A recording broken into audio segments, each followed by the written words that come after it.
Hello, good evening, and welcome to a Monday episode. How's your Monday been? Has it been okay? Has it gone all right? I do that all the time, don't I? And you must find it so annoying. I start saying something, and then I just get sidelined, and I start talking about something else. Let's try that again. Thank you for joining me once again for our regular late night visit to those dusty studio archives right here from my cozy corner of the southwest of the United Kingdom, overlooking beautiful Lyme Bay. And let me tell you, it is an absolute picture looking out of the window and into our beautiful garden today. You can see the trees, it's just beautiful. And then as you go past, you could look out across Lyme Bay and the sun is sparkling. It's brilliant. It's absolutely brilliant. It's lovely. So I hope that you can imagine where we are and what we do. We need to upload some pictures, really, of looking out into the garden. I'm Brett, I'm your host for our Nighttime Podcast. Whether you're listening as part of your evening wind down, or you're looking for a little calm company, or you're just enjoying the magic of old time radio before bed, I am so happy to have you here. You have no idea. But it makes me feel warm and fuzzy inside just knowing you're there. Don't forget, if you'd like more from us, or to know a bit more about us, then you'll find everything at dayslikethis.life. That's our little website, and there's links to pretty much everything on there and loads of stuff. And you can really get an insight into who we are as people if you're interested. If you're not, don't worry about it. Just listen to the podcast. Make yourself comfortable, settle in, and we'll enjoy tonight's episode of Suspense. This one was first broadcast on the 5th of April, 1945. It's called A Guy Gets Lonely. We all get lonely sometimes. We've talked about that before. If you're lonely, honestly, the best thing you could do is listen to my podcast or reach out and say hello, because I love to hear from you. Now, the Roma Wine Company of Fresno, California presents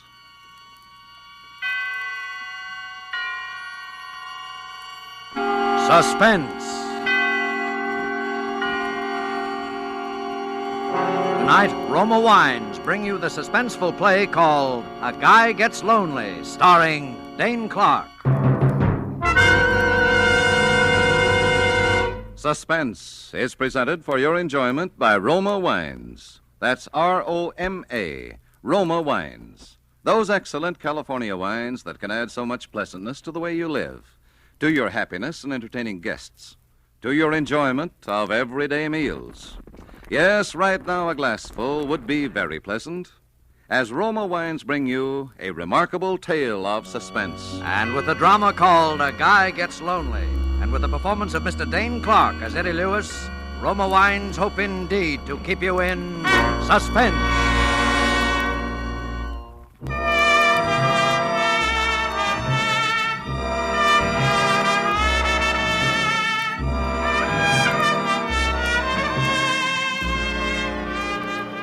Have you ever been lonely, desperately lonely? Well, there's an emptiness in the pit of your stomach that no food can remove. There's a coldness about people's faces that make you shudder. And you do silly things when you're lonely. Maybe that explains what happened to me. Maybe. Anyhow, I was hanging around the shooting gallery in one of those Broadway penny arcades that night, one of those places where you can play a game of chess, get your fortune told, have 10 shots at Hitler, all 15 cents. And I was alone, as usual, thinking the dull, drab, dreary things a guy thinks about when he's alone. When suddenly an old man standing next to me said, Well, my aim is not what it used to be. Oh, got a match, my boy? Match? Oh, sure, here. Oh, thank you. You haven't by any chance got a cigarette to go with that match, have you, son? Of course, here, take one. Oh, thanks again. You know, with cigarettes so scarce nowadays, the only way a gentleman gets a smoke is to buy 'em himself. Yep. Thank you, thank you. What's the matter, kid? You look like your ship came in, only your mother-in-law was aboard. Oh, nothing. Oh, come on. Fess up to old Horace. I'm Beatrice Fairfax without the girdle. Well, I'm just fed up with this town, that's all. There's nothing wrong with this town, kid. It's like all other towns. Yeah, except the one you grew up in. Well, I suppose you're right. You know what you need is a little diversion. Huh? Oh, here, my man. Yes, sir. Load these guns up again, will you? Yes, sir. Both guns, chum. Naturally. You'll try it again, won't you, son? All right, sir. Okay. You know, I think perhaps I've got just the right medicine for your homesickness, young fellow. Oh, what's that? A girl. A girl? Yes. Don't tell me you've never heard of them. Well, if you haven't, bless me. I don't want to be the one to tell you. And there we No, are. it's That's not it. that. Here you are, sir. That'll be $2. $2? That's right, chum. There's a war on, in case you haven't heard. Ammunition's kind of hard to get nowadays. Oh, well, as a matter of fact, it's a little dark in here, and my eyes aren't what they used to be, so perhaps I'll simply forget. No. Here's the money. Go on. Go ahead, Pop. Shoot. You wouldn't care to make a small wager on this, would you, my boy? As I say, my eyes... No, thanks. Yeah. Well, as I was saying, son, I have a splendid idea. Now, tomorrow, being the Sabbath, my wife and I are bound for Minnewanka on a peaceful little fishing expedition. If you'd care to accompany us, there is a faint chance, just a faint chance, mind you, that I might round up a beautiful young lady who will make it a foursome. Well, wouldn't that be too much trouble? Oh, not at all, son. Meet me here tomorrow at 9. What do you say? Gee, that's swell, except that... Except what? Oh, do you mind if I shoot first? No, go ahead. Except that I've never been fishing before in my life. Well, don't worry about it. Hey, your eyes aren't too bad. With a fish, the big thing is not so much your experience as your bait.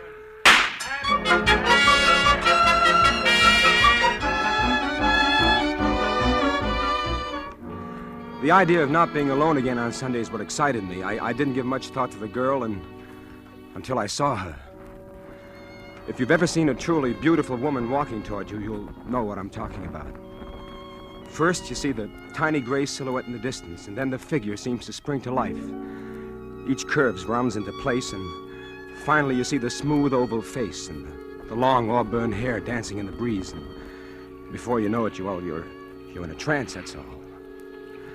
That must have been what happened to me when I first saw Jorlie, because I don't remember much of anything until I heard myself saying, "Oh, hey, what's that?" A worm, silly. You can't fish without a worm. Do I have to? Well, of course. As captain of this boat, I promise to bring in more fish than Horace. Wow. I order you to put that worm on the hook. No, it shakes. Rather gracefully, don't you think? Kind of reminds me of a shimmy queen at a burlesque show. Oh. There. Oh. Now you did it. Easy, wasn't it? Now drop your line in the water. Okay. Well, where's the fish? Patience, lad, patience. The fish hadn't had a chance to read your advertisement yet. Well, if they could only see you, Jorlie, I doubt if they'd bother with my line at all. Oh, your line isn't bad, Eddie. This is so bad at all.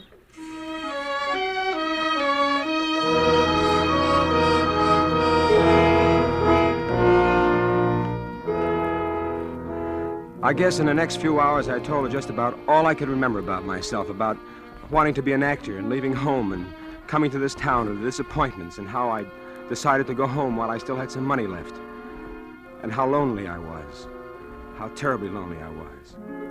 And before she left that night, she wouldn't let me take her home. I made a date for the next night.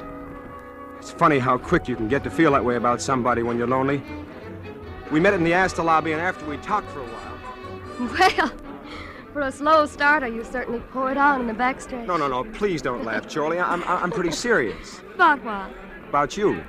How about me? Jorlie, look. I was planning to go home today. I had the ticket in my pocket, and this morning I turned it in. Oh. Look, I still want to go home, Jorlie, but I want you to go with me. You want what? I want you to marry me. Jorlie? I heard. Well? You want an answer now? Yes. It's no, Eddie. Oh. I'm sorry. Well, is there somebody else? No, or it is isn't there... that, Eddie. It isn't anything you could possibly imagine. It isn't even that I don't love you, because maybe I do. Jorlie! But you see, Eddie, I was going to ask you something tonight, too, and it doesn't stack up very well against what you asked me. Jorlie, what? What? Oh, I know it's silly. We've only known each other for 48 hours, and it shouldn't matter, but... Oh, it doesn't matter anyway now. Jorlie, you've got to tell me. It's just an old story, Eddie. Such an old story that you probably wouldn't even believe it.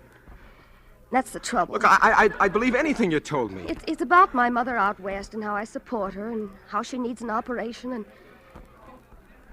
I was going to ask you for $1,000. Is that all? Well, that's enough. Oh, Jorlie, why did you put me through such a cold sweat for a little thing like that? Well, it's pretty complicated, Oh, Eddie. what's complicated about it? Look, Jorlie, Look, here's a ring. It's all I've got right now, but I wish you'd wear it. Oh, it's beautiful. An old Samoan chief gave it to me when I was in Tahiti. Go ahead, look inside. To Eddie Lewis from Question Mark. Yeah, I had that engraved in it when I got back to the States. I never did know the old guy's name. Will you wear it? Eddie, I'll meet you here tomorrow for lunch. And if I'm wearing the ring, third finger, left hand, you'll know that I do. All right. Jolie, Yes? do you want the money now? No, Eddie, no. Not now.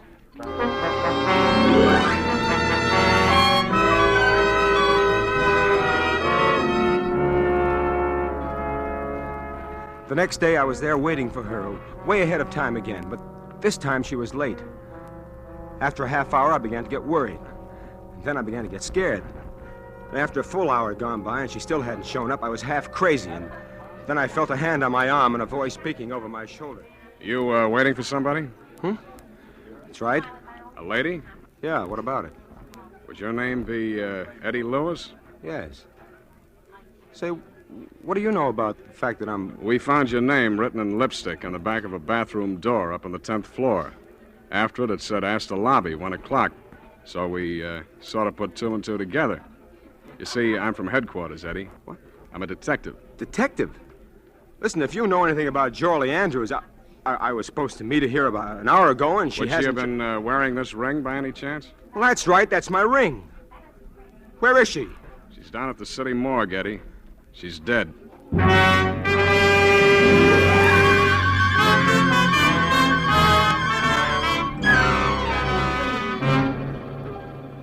For Suspense, Roma Wines are bringing you as star Mr. Dane Clark, whom you have heard in the first act of A Guy Gets Lonely, a radio play by Don Paul Nathanson, which is Roma Wines' presentation tonight of Suspense.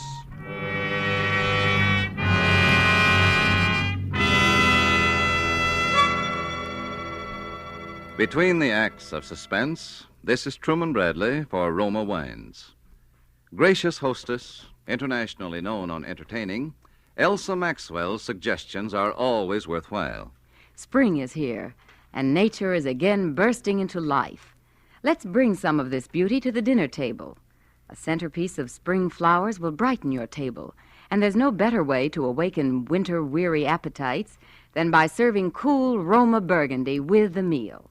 This glorious wine from California goes well with almost any food. So simple, and yet how charming. A few flowers to give your table the gay note of spring. A bottle of cool, delicious Roma Burgundy as the subtle accompaniment to a savory meal. You'll enjoy the tart piquancy, the fruity, robust taste of this distinguished Roma Burgundy. Like all Roma wines, unvaryingly good, always high in quality. The result of selected grapes, slowly brought to perfection in California's choicest vineyards, gently pressed, then brought to fullest flavor by the ancient skill of Roma's famed wineries. Yet all this goodness is yours for only pennies a glass. Remember, more Americans enjoy Roma than any other wines. R-O-M-A, Roma Wines. And now Roma Wines bring back to our Hollywood soundstage Dane Clark as Eddie in A Guy Gets Lonely, a play well calculated to keep you in suspense.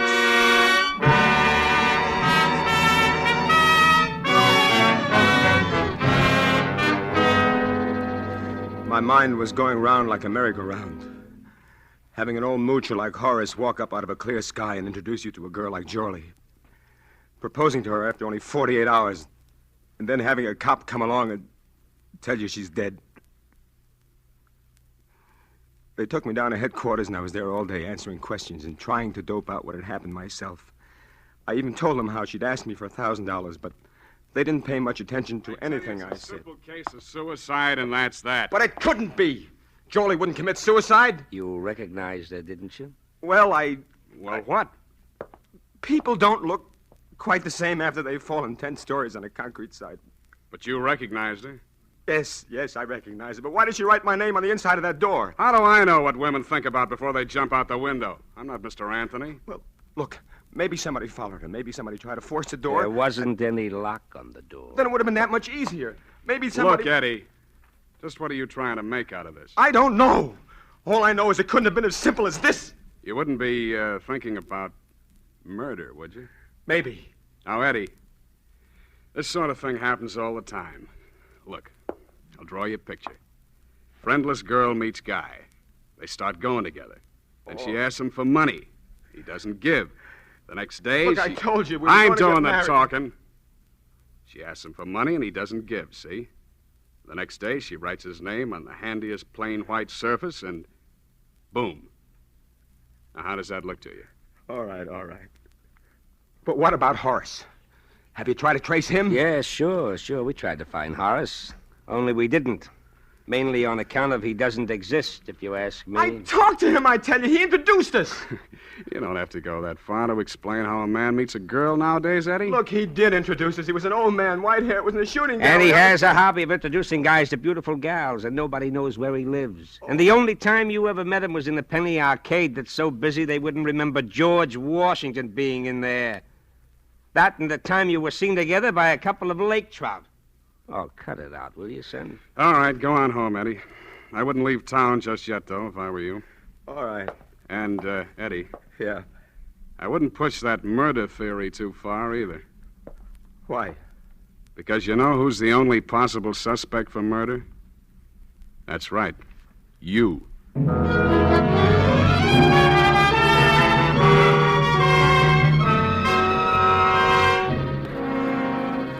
First, I didn't know what to do or what to think. I didn't blame the cops. From where they sat, it just didn't make any sense any other way. And then all at once, I knew what I was going to do. First, I moved to another hotel, just in case. And then I started growing a full beard, and I dyed it black. And my hair, too. You see, I'm a natural blonde, so it turned out pretty good. Good enough to pass off for a night anyway. And I really am an actor. Maybe no Barrymore, but enough to give a fair imitation of an accent. And I got some different clothes, and then I was ready. I began haunting that shooting gallery because I figured the old man had a system. But after about 3 weeks, I'd about given up hope. When one Saturday night, I walked into a little place off Times Square, and I saw him. My heart was jumping through hoops, but I just sort of moseyed around, tried to look as down in the mouth as I could, kept my face out of the light. I felt pretty safe with the beard, so I went over and I stood next to him. Oh. Well, my aim seems to be off tonight. Oh, pardon me. Do you have a match? I reckon I do. Sure, here you are. Oh, thank you. My boy, like to try your skill at the shooting gallery? Perhaps a little wager? Oh, no, thanks. I've just about had enough shooting to last me a lifetime. I just come back from 2 years in the South Pacific. So that's where you got the beard? Yeah, a bunch of us fellas grew 'em down there. I promised my kinfolk I'd let 'em see it before I shaved it off. I'm not so sure I would shave it off. It's mightily becoming to Thank you. you. Where are your folks? Texas. Got a mighty nice little ranch of my own down there. I sure do miss it. Kind of lonely, huh? Oh, you all can say that again, mister. Well, son, if you'd forgive an old man for sticking his nose in somebody's business where he's got no call to. Shucks, no. What's on your mind? I think I know just the medicine for you. Why, what's that? A girl. That was it. That's what I've been waiting for. First, I thought of taking the old devil out in the alley and sweating it out of him right then and there. Then I thought, no, there'll be a girl, and I want to have a talk with that girl. In the meantime, the old man was going on about that fishing. If you'd care to join us, my boy, I think I can promise you a very pleasant afternoon. Well, I reckon I couldn't do that. Perhaps if you could make it tomorrow night. Well, now, that might be arranged. Where would you like to have us meet you? Well, couldn't you just sort of give me the young lady's phone number, tell her I was fixing the call? I'm afraid, you see, this particular young lady doesn't have a phone. Don't think I'm not downright grateful, mister, or that I wouldn't enjoy your company, but... But you'd rather be alone. Shucks. No, don't get me wrong. I'm no wolf or nothing like that, but... Well, when a fella has his first date with a gal in more than 2 years, maybe you can't understand what that means. I think maybe I get the general idea, son. I'll tell her to look for a handsome Texan with a beard. Can you be here tomorrow night at, say, 8 o'clock? Oh, I calculate I sure can. Well, then, my boy, you've got yourself a date.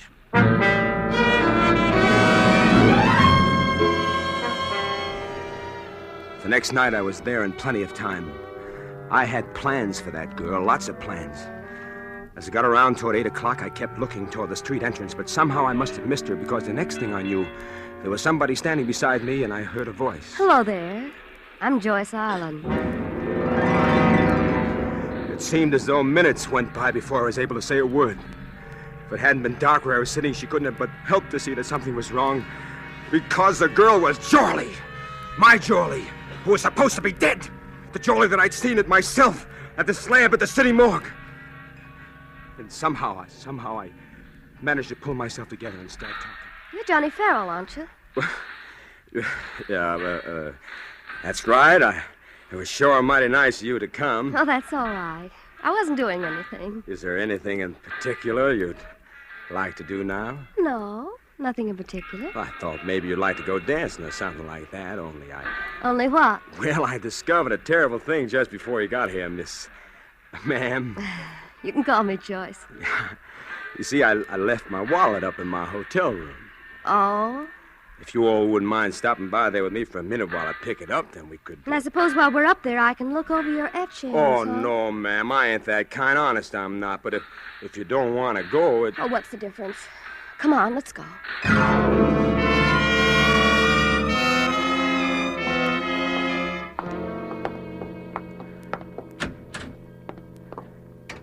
You always keep it this dark in here? Well, there's a couple of bulbs burn out. I told them to have them fixed. Oh, but well, they... never mind. Where's that wallet? In the closet there, my other suit. Say, Joyce. Yes? Would you mind if I stepped in here and sort of slicked up a little before we went out? No. Go right ahead. I went into the bathroom and got out my razor. My plans were still the same. I excused myself a minute before we came upstairs, and I made the phone call that I'd planned to. But there was a couple of little extra flourishes to be added on now that I hadn't figured on before. First, I shaved off my beard. Then I went to work on the hair dye with some rubbing alcohol. It came out pretty easy. And I was almost ready when I heard her voice in the next room. Johnny! Yes? I think maybe I'd better go home. You mean you reckon you don't want to go out with me? Oh, well, it isn't you, Johnny, but Well, what is it? you'll think I'm crazy if I tell you. No, I won't. What is it? Well, you sort of remind me of someone. Who? Oh, just someone I used to know. Oh, but Joyce, I'm all ready to go now. Well, Only first I thought maybe we better have a little more light on the subject. I thought you said you didn't have any... Hello, Jorlie. Eddie. That's right. Eddie, I thought I'd never catch up with you. All right, Jorlie, all right. Give. What? Come on, talk and talk fast. Who was that other girl, the one they thought was you, the one who's dead? Well, she was my sister. Sister. What happened to her?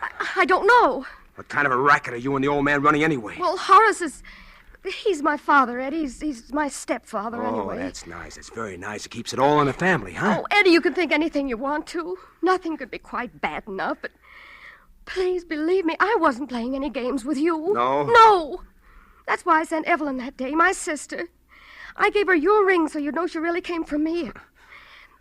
I just couldn't face you myself. Face me with what? With what Horace and I had planned to do to you. The old shakedown, huh? I guess so. Evelyn was horrified anyway when she got wind of it.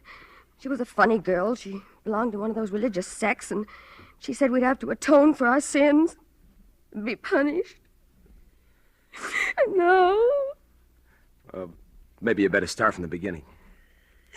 Well, that's about all. We were awfully hard up. And Mother really was sick.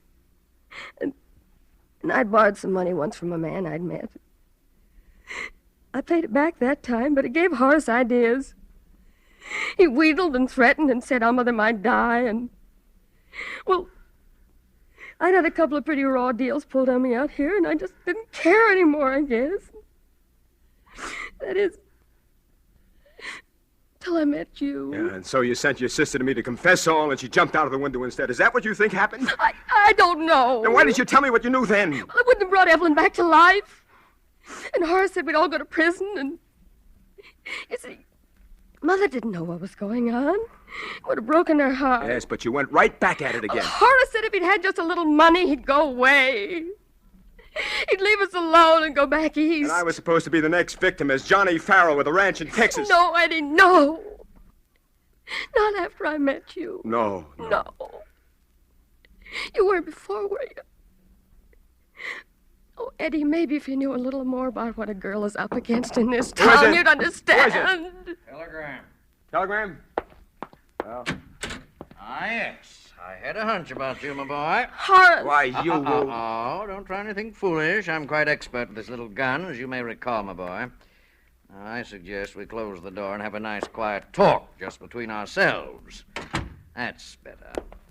So, in spite of all my admonitions, you still persist in this confessional mood, do you, my dear? Horace, what are you going to do? You young people may not see it quite my way, but I'm an old man, and I don't fancy the notion of spending my remaining years behind bars. It's quite a penalty for extortion, you know. You're telling me. And so I'm afraid there's going to be a little accident up here.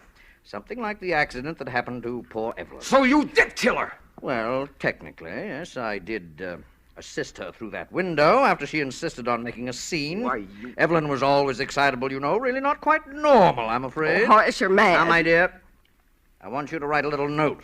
See, there's paper and pen over there on the desk. And you will say, Darling, forgive me, but it will be best this way for both of us. And sign your name. You must be mad to think I'd do such a thing. You wouldn't like to see me kill your lover here, would you? Oh, yes, these old eyes can still tell love when they see it. Jolie, look, don't do it. Don't do it. Can't you see he's going to kill us both anyway? Horace, will you promise, Of then? course I will. That's it, my dear. Write it down just as I told you. There's only one thing wrong with all this, Horace. You want to know what it is? Naturally. I've already called the police. They're waiting for me in the lobby right now. And if I'm not down there in about 5 minutes, they'll be up here. Oh, dear. This is embarrassing, isn't it? Isn't it? I think perhaps you'd better get on that telephone, my boy. Give directions for the officers to go away immediately. Say that you no longer have any need of them. Well, all right. Hello? Hello, desk. You know those two men who are waiting in the lobby for me? Well, tell them to get up here as fast as they can. You! Horace, no! Jolie! Why, you won't! Jolie! Jolie, are you all right? I think so. It's only my shoulder. Oh, darling, you shouldn't have gotten I'd in the... rather have had it been me than you. Look, I'll call a doctor. What's going on here? We heard a shot. Look, there's the man who's responsible for the suicide of Jolie Andrews. Oh, only it wasn't a suicide. He killed her. It wasn't Jolie Andrews. That's Jolie Andrews over here. What are you talking Hello, about? hello, hello? I've got to get a doctor. Wait a minute, will you? All right, Hello? What was that again? Don't now? you understand? Look, that isn't Jolie Andrews that's dead. That's Jolie Andrews over there. You're not making sense, man. Look, fella, look. I met this guy at a hotel. Yeah? And then we went fishing, and then we put the worms on a hook, and... Yeah? And then she was in the slab, and she was dead, only she's not dead. She's wonderful. We're going to get married, see? I love her. And then Horace and I were in the shooting gallery. Then I met him, and I dyed my hair, and I made a fake Texas accent, see? And I met him one afternoon, and I fixed this whole thing over myself. And Joey's alive.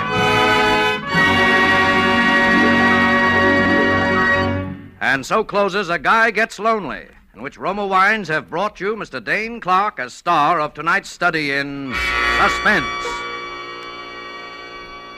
Before our star returns to the microphone, let me say a word for Roma Wines, the sponsor of Suspense. Elsa Maxwell is known the world over for her great charm as a hostess.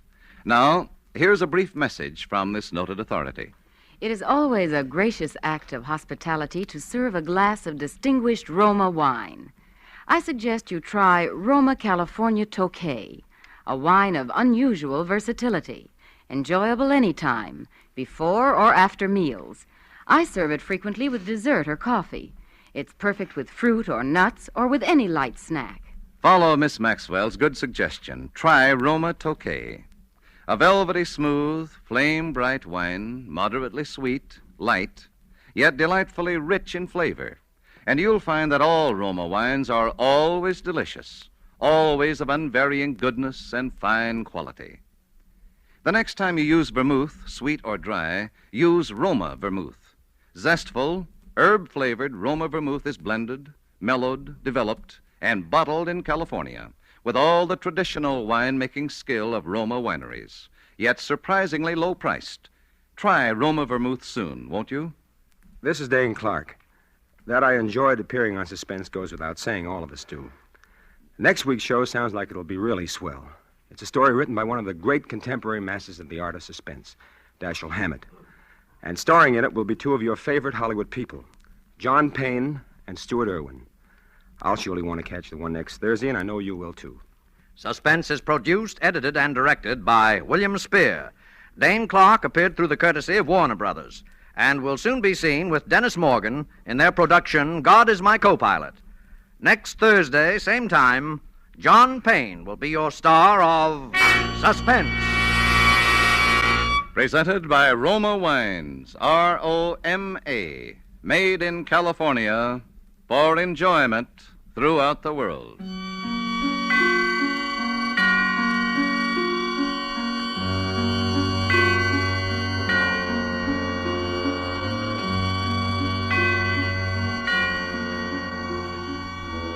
This is CBS, the Columbia Broadcasting System.